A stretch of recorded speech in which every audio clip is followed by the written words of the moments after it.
Salut à tous la team, bienvenue pour une nouvelle vidéo. On se retrouve pour une nouvelle vidéo pour évoquer le cas de Lucas Paqueta et donc de son probable transfert à Manchester City. Donc avant que la vidéo commence, évidemment n'hésite pas à t'abonner, à liker et à partager la chaîne, ça fait super plaisir, ça fait vachement avancer la chaîne, donc c'est super important. Donc voilà, la vidéo va se découper en 4 parties. Donc tout d'abord, on va revenir sur tout ce qui est info, donc ce que l'on sait donc du joueur. C'est pas le décrire, attention, mais tout ce qui est info, donc transfert, contrat et tout ça. Ensuite, on verra qui est Lucas Paqueta, donc techniquement et tactiquement. On verra ce qu'il pourra apporter en troisième lieu à Manchester City avant de conclure, de vous donner tout simplement mon ressenti sur ce transfert qui s'avère quand même malgré tout assez cher. Donc voilà, nouvelle vidéo, allez, c'est parti.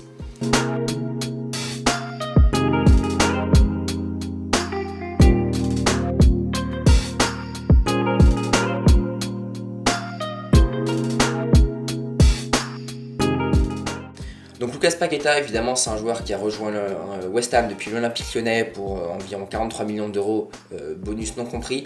On est aux alentours de 50 millions d'euros, un peu plus, bonus compris. Donc pourcentage à la revente de 10% sur la plus-value qui reviendra à l'Olympique Lyonnais, dont 15% de cette plus-value qui ira à l'AC Milan, donc son ancien club. Donc Paqueta, il est sous contrat jusqu'en 2027 du côté de West Ham. Il a une année en option qu'il peut activer s'il le souhaite. Donc en ce qui concerne Lucas Paqueta, lui, il estime à 45 millions d'euros sur Transfer Market. Et donc c'est un numéro 10 évidemment. Donc ça, vous n'êtes pas sans savoir que c'est vraiment un excellent milieu de terrain pour moi de première ligue. Lucas Paqueta, il a donné son accord aux Citizens pour les rejoindre, donc ça évidemment il n'y a pas de souci. West Ham, eux, en attendent 100 à 110 millions d'euros. Il a une clause libératoire de 85 millions de livres sterling, en gros ce qui fait 100 millions d'euros environ, seulement activable donc l'été prochain en 2024, donc ça Manchester City ne veut pas y toucher. Manchester City le veulent absolument pour donner un peu plus de concurrence à Mateo Kovacic pour remplacer Ilkay Gundogan parti du côté du Barça.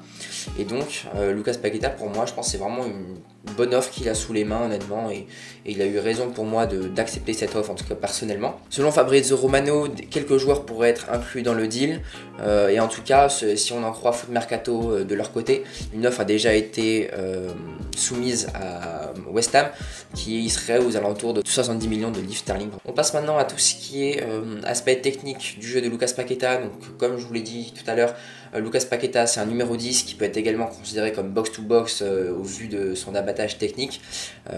Franchement il a un abattage qui est tout simplement incroyable. En tout cas moi personnellement en tant que supporter lyonnais, j'ai des souvenirs de retour défensif de Lucas Paqueta assez incroyable jusqu'au poteau de corner. Donc c'est ça qui est assez incroyable chez lui, il est infatigable.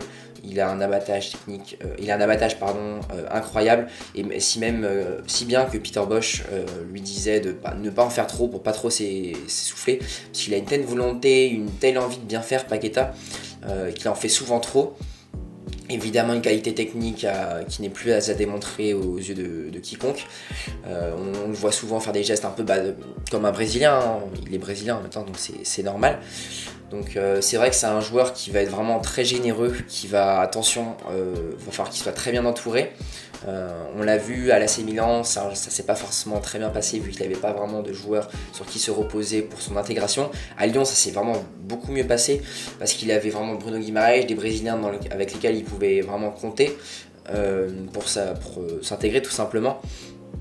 Bruno Guimaraes qui lui a appris à tout simplement lui faire découvrir le club, à se faire sentir bien. À City ça pourrait être le cas également avec Ederson. À West Ham c'était également le cas donc avec Ederson, Maxwell Cornet, donc des connaissances des joueurs qu'il connaissait déjà de son passage à l'OL. Donc c'est vrai que c'est un joueur qui va vraiment marcher beaucoup à l'affect, et c'est vraiment une chose qui va être très importante pour lui.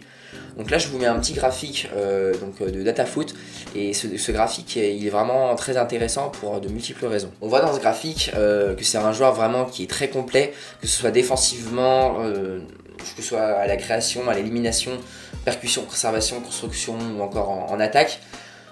Bon, allez, on va dire 2-3 points faibles, tout ce qui est percussion, conservation, c'est vrai que c'est pas son point fort. Également dans le duel aérien, bon là c'est pas stipulé là, mais voilà, c'est vrai que bon, évidemment dans un milieu box-to-box, c'est pas le domaine aérien qui est vraiment le plus important en tout cas.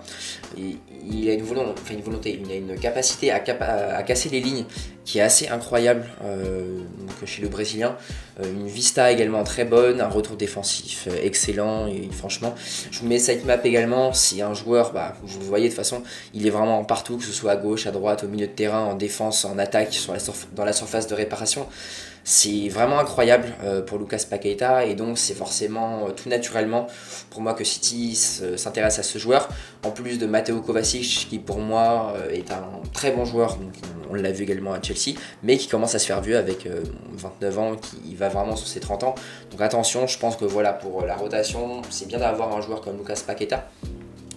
Donc deux joueurs qui seront mis en concurrence évidemment saine, et donc là ça nous amène à parler de son utilisation à Manchester City.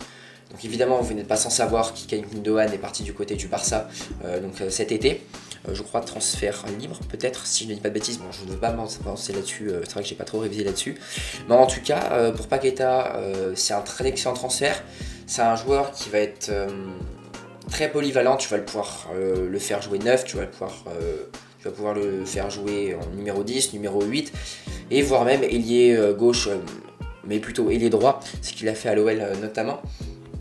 Et c'est vrai que par rapport à Kovacic, c'est un joueur qui va être un peu moins physique, c'est-à-dire que bon, il fait 1m80, il n'est pas vraiment mastoc, on va dire, comme les Kovacic. Bon, il est un peu plus explosif pour moi que Kovacic, il a un coup de rein qui est un peu meilleur.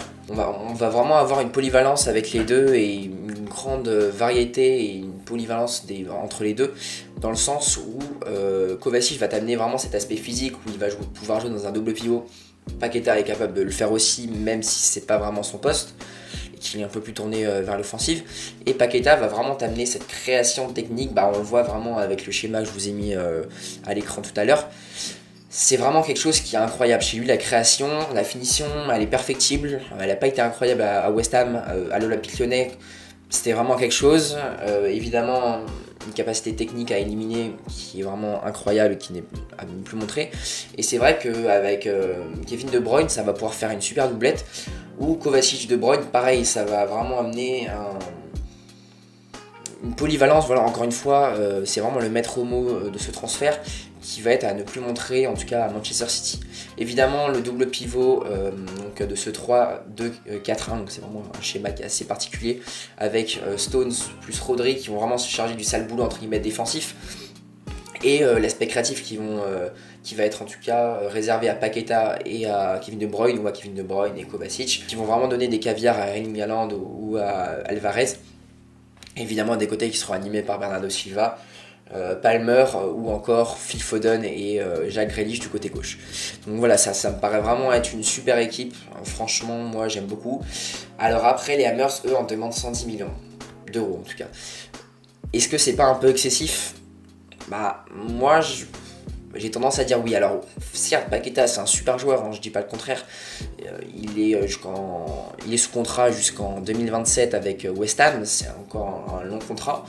Donc voilà pourquoi je pense aussi c'est si cher. Il fait une bonne saison, elle n'est pas incroyable sa saison, mais voilà, une bonne saison, je crois. Il marque 4-5 buts, et pareil pour les assists, donc c'est pas dégueulasse pour une première saison en première ligue, surtout quand on sait que c'est un joueur qui fonctionne à la fête et qu'il faut du temps toujours pour s'adapter à son club. Grosse polyvalence également, ça justifie peut-être le prix du transfert. Et donc pour moi, c'est un transfert qui est... Allez, 110 millions pour moi, c'est vraiment trop.